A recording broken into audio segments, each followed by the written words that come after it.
Dah berapa minggu ni sebenarnya orang ingat kita tutup. Sebenarnya ni dulu area lama. Area kaunter lama kita dulu. Korang boleh masuk datang. Memang kadang-kadang tak ada staff sebab dia berjarak dengan beberapa kedai ni. Stok kali ni dekat Taman Sri Bayu, sofa, macam-macam pilihan ada. Yang 2 seater tengah-tengah ada meja ni. L-shape 3 seater pun ada ni. Color grey dengan color merah. Sofa bed pun ada juga.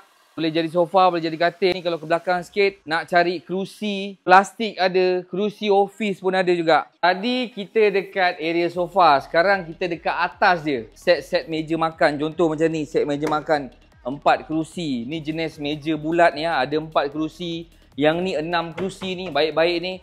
Nak cari meja saja, meja kecil ni pun ada juga. Bawah ni pun ada. Jenis yang full kaca. Coffee table macam ni pun ada juga. Ini area atas, kena naik. Selain barang-barang perabot, kalau datang pada Filo ni, mainan-mainan budak pun ada juga.